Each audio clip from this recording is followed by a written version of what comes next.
For 800,000 years, a body of water existed in California. It survived multiple ice ages, witnessed the lives of mammoths, and served as a source of food for entire peoples.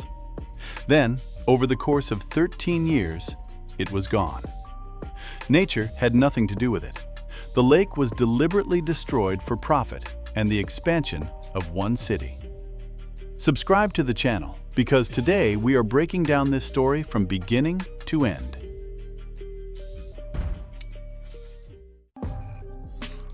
Owens Valley sits in eastern California, wedged between the Sierra Nevada mountain range and the desert lowlands.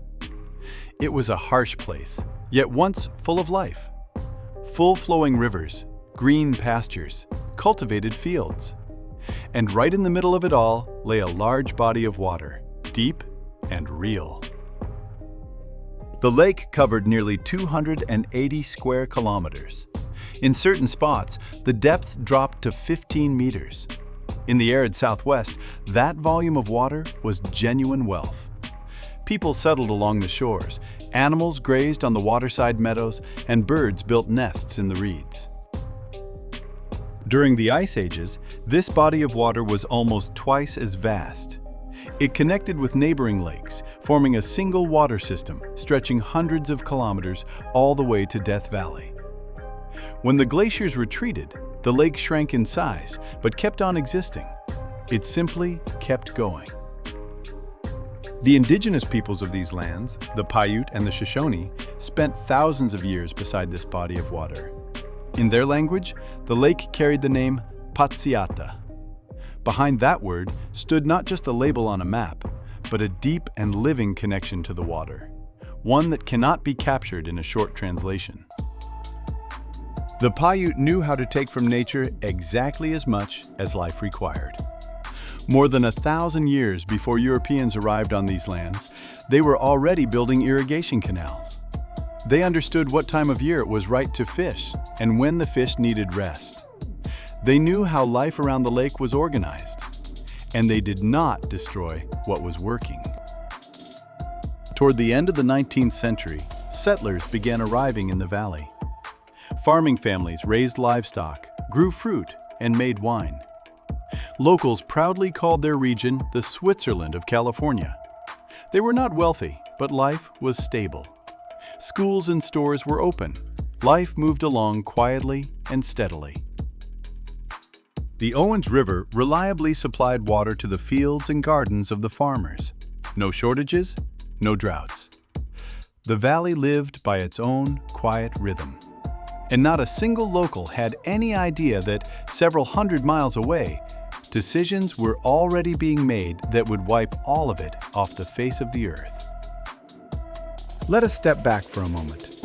In the 1870s, silver mines were operating heavily in the mountains above the valley. The largest of them, Cerro Gordo, was producing silver in enormous quantities. Getting the ore out over the mountain trails was extremely difficult and expensive. A solution was found. The ingots were shipped directly across the lake on small vessels. This cut the route by nearly 60 kilometers. The cargo was then hauled by wagon to a small town on the Pacific coast called Los Angeles. Back in those days, Los Angeles was nothing, just an ordinary settlement. It was precisely the silver from Owens Valley that gave it its first real push toward growth. Silver money poured into the city economy, new homes were built, and people came from across the country. As it turns out, the lake fed the very same city that would later destroy it. Decades passed. Los Angeles had grown beyond recognition. Settlers kept streaming west in an endless flow, and the city could barely keep up with the surge. Block after block, road after road, factory after factory. And against that backdrop, one problem kept pressing harder and harder. Water was running critically short. The city's own water resources could no longer meet the needs of its growing population. City officials started looking for a way out. Their attention almost immediately fell on Owens Valley. A full-flowing river ran through it.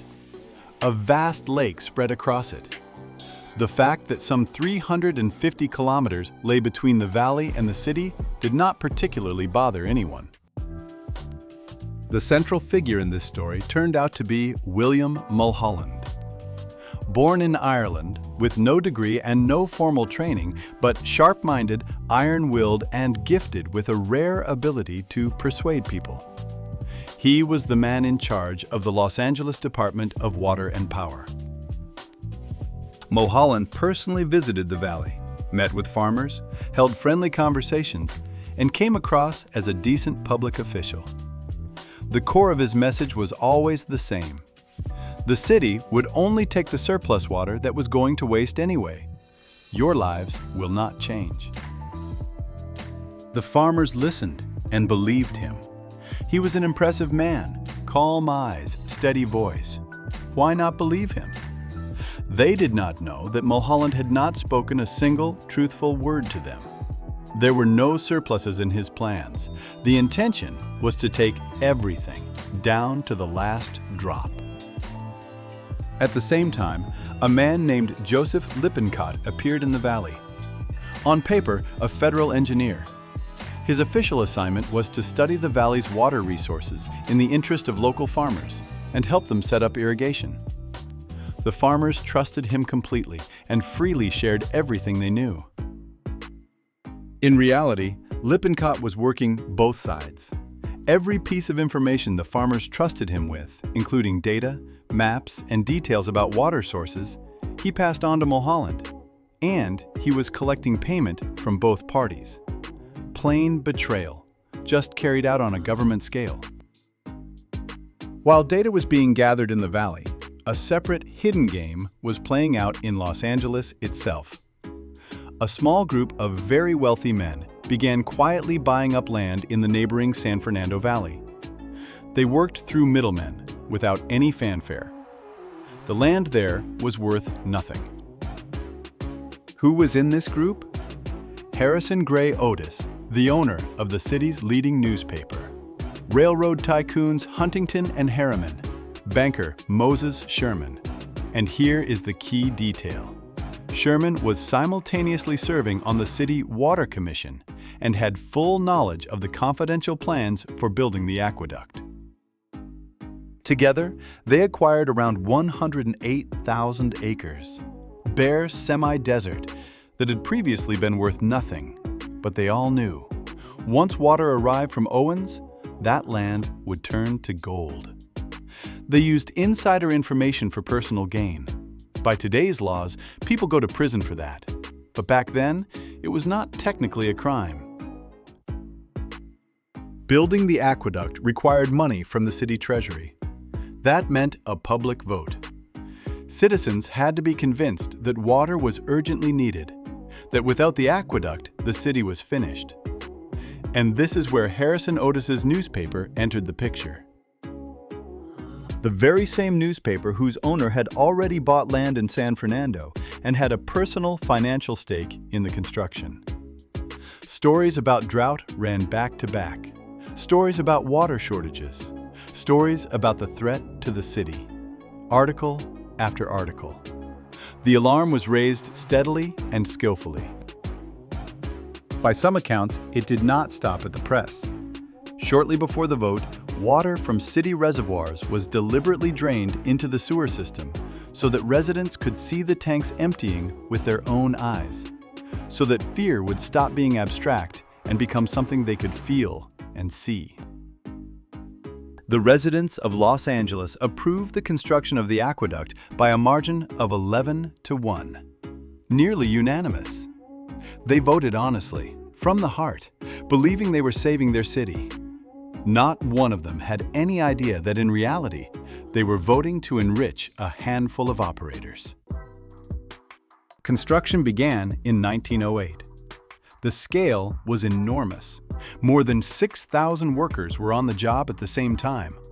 164 tunnels were blasted through rock. Hundreds of kilometers of open canals stretched across mountains and desert. The total cost came to roughly $24.5 million. Mulholland came in under budget by less than $100,000. For a project of that scale, that was near miraculous precision. He was praised and held up as a model. Nobody publicly mentioned the foundation of lies on which the entire project rested. In November of 1913, the aqueduct was officially opened. Thousands of residents came out for the celebration. When water from the distant valley began flowing down the channel, Mulholland stepped forward before the crowd and said simply, "There it is. Take it." The crowd responded with a roar. In Owens Valley that day, there was nothing to celebrate. For the people who lived there, 1913 was the beginning of the end. The river began to drop. At first, almost imperceptibly, then faster and faster. Harvests fell. Livestock did not have enough water to drink.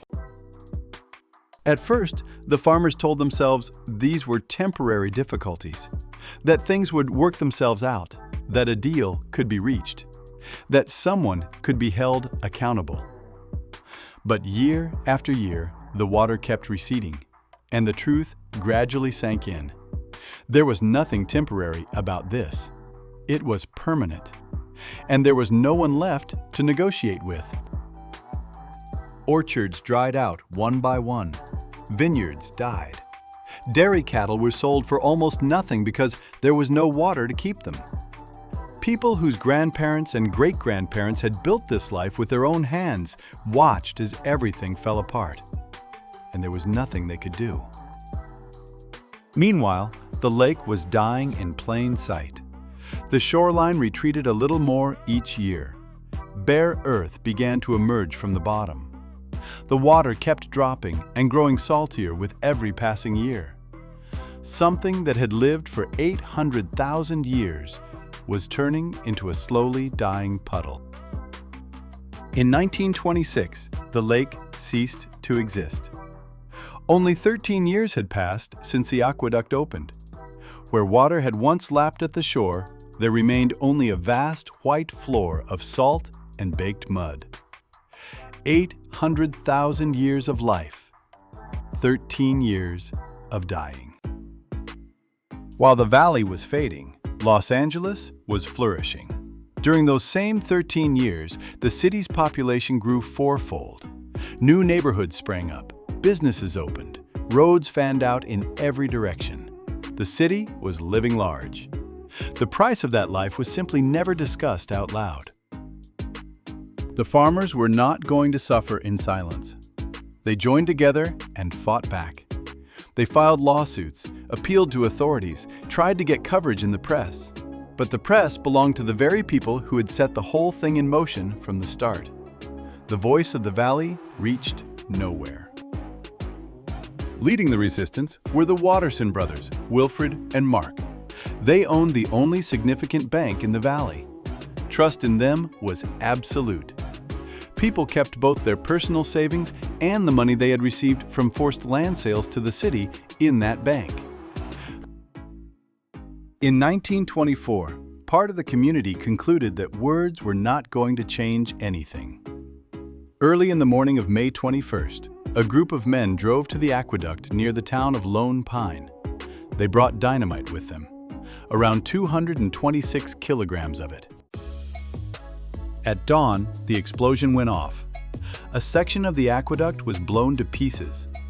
For a few hours, water ran back across the native land. Then, engineers arrived and repaired the damage. But that was only the beginning.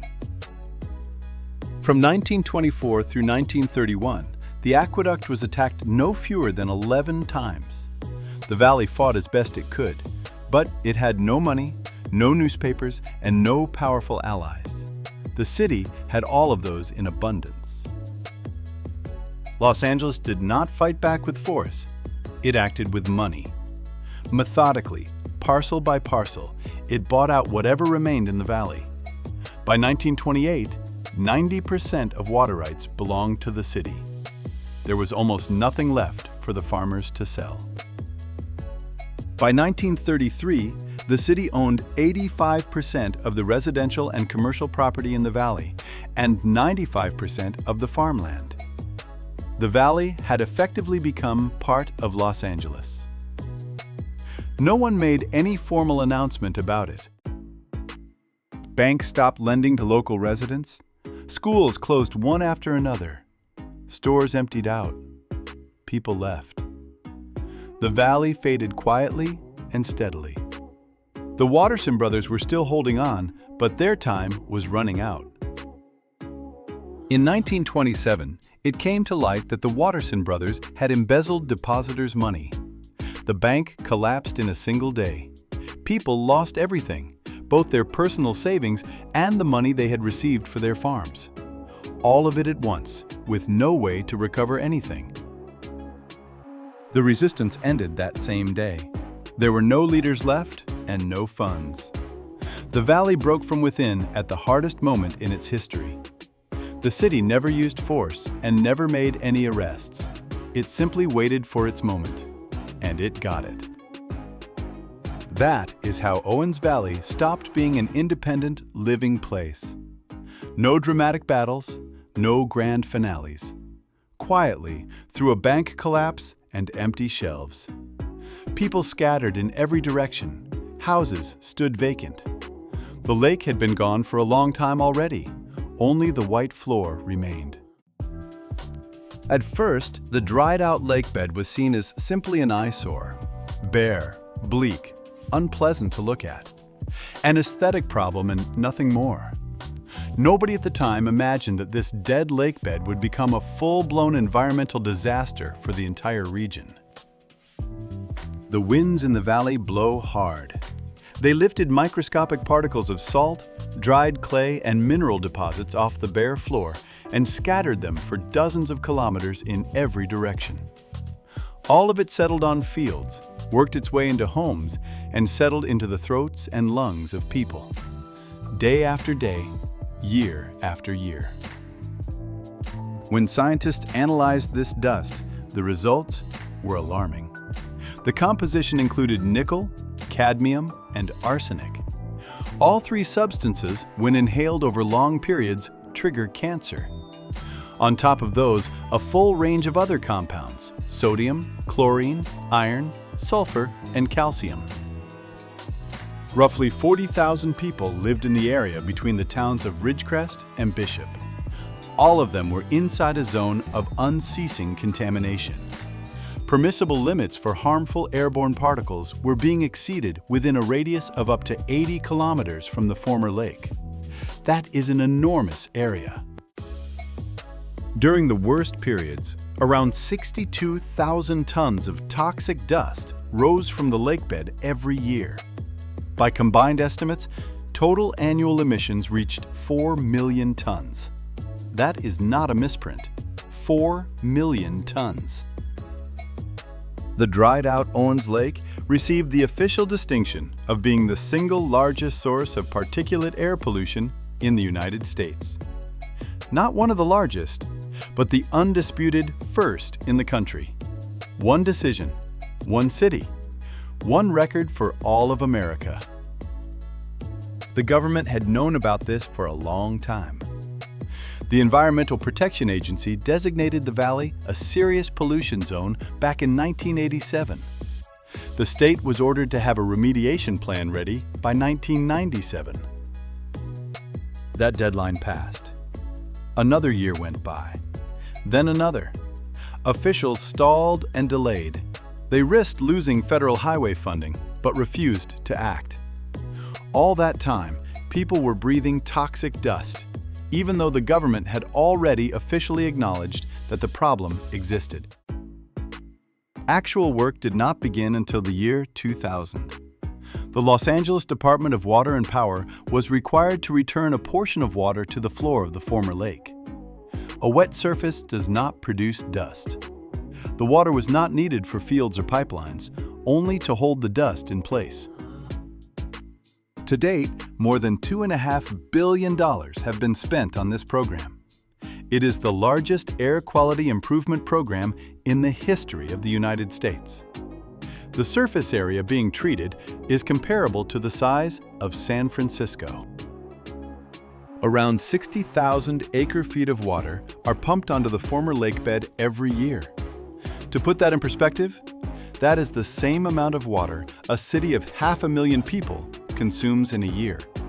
The water supply of an entire large city, every single year, just to keep a dead lake bed damp.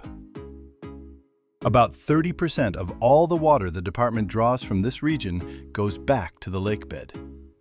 In especially dry years, that share has risen to 51%. In other words, half. Half of the water that was once stolen is being returned. Not as a living lake, but as a method for stopping dust. By 2023, emissions have been reduced to roughly 355 tons per year.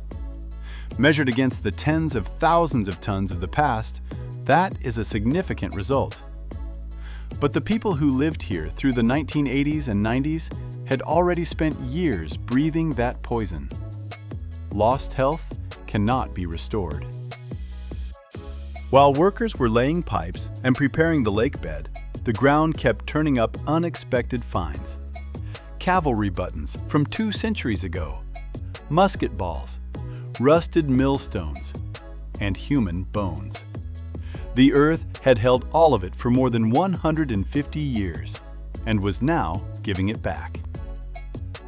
In 1863, long before the aqueduct story began, American soldiers and settlers drove 35 Paiute Indians into the waters of the lake. They were drowned or shot right there in the water. The lake swallowed that tragedy along with the people. When representatives of Paiute tribes learned of this, they demanded special treatment for these sites. The Water Department refused to conduct work in areas that held cultural significance for the Paiute. In 2022, a court ordered the department to pay a fine of $1,400,000. That same year of 2022, the territory of the former lake was designated a National Historic District, making it the largest single historic site in California. Nearly 480 square kilometers, the majority of it remains in the hands of the Water Department. In 2023, the mountains received an extraordinary amount of snow. When it began melting in the spring, streams of water ran down the slopes and began filling part of the dried lake bed on their own. It seemed as if nature was taking back what was hers. But it was too soon to celebrate. The incoming water began threatening all of the dust suppression infrastructure. Pipes, valves, gravel layers. All of it had been built over decades at a cost of billions. And it suddenly became clear. The system had been designed for controlled moisture, not for a real full-scale flood. The lake tried to bring itself back on its own terms, and the infrastructure built to simulate water could not handle real water. $2.5 billion were invested in a simulation. The moment real water showed up, the system failed. But nature is returning, slowly and on its own schedule. Every year, hundreds of thousands of migratory birds stop on the floor of the former lake. In April of 2015, 115,000 birds of 20 different species were counted here in a single day. That observation entered the record books. The site has been included in the international network of key stopover points for migratory birds of the Western Hemisphere. Birds do not care about property deeds. They fly to where there is water. There used to be far more birds here. In 1917, just 4 years after the aqueduct opened, naturalist Joseph Grinnell wrote that from a single spot on the shore of the barely living lake, you could see literally thousands of birds at once. 9 years later, the lake was gone. The story of Owens Lake is not unique. Right now, in the American state of Utah, the Great Salt Lake is dying. Cities and the agricultural sector are drawing more and more water from the rivers that feed it every year. Water levels are dropping. The lake bed is being exposed. The picture is painfully familiar. Engineers from Utah make special trips to Owens Valley. They study the local experience with dust control. They examine pipes, gravel covers, and water delivery systems. They are learning from those who have already gone all the way down this road. Learning how to exist alongside what was once a lake. The lesson, unfortunately, is not how to save a lake. The lesson is how to survive next to its remains. The very fact that such trips are necessary says a great deal. History is moving in circles, and by all appearances, nobody is planning to stop it. Let us come back to the core of it. Owens Lake was not destroyed by drought, natural disaster, or accident. It was destroyed by specific individuals who knew exactly what they were doing. Mulholland lied to the farmers while looking them in the eye. Lippincott betrayed the people he was supposed to be helping. A syndicate of wealthy men bought up land using confidential information. A newspaper stirred up panic in the interest of its owner. Before the vote, water was drained from the reservoirs. Every step was taken deliberately and intentionally. There was no tragic accident here, just money and power doing whatever they pleased. The reckoning stretched across an entire century. First, the farmers paid, losing their livelihoods. Then, the residents of the valley paid, spending decades breathing toxic air. Now, the taxpayers of Los Angeles are paying, funding a multi-billion-dollar dust control program. The people who made the decisions are long gone. The people paying for the consequences had nothing to do with those decisions. That is what this story looks like when you set aside the ceremonial speeches about engineering triumphs and look at the bare facts. Before the aqueduct arrived, Owens Valley was a thriving place. Blooming orchards, vineyards, pastures with dairy herds. Now it holds the largest historic district in the state, a multi-billion-dollar dust suppression program, and bones in the ground. That is what becomes of a thriving place when its water is taken away.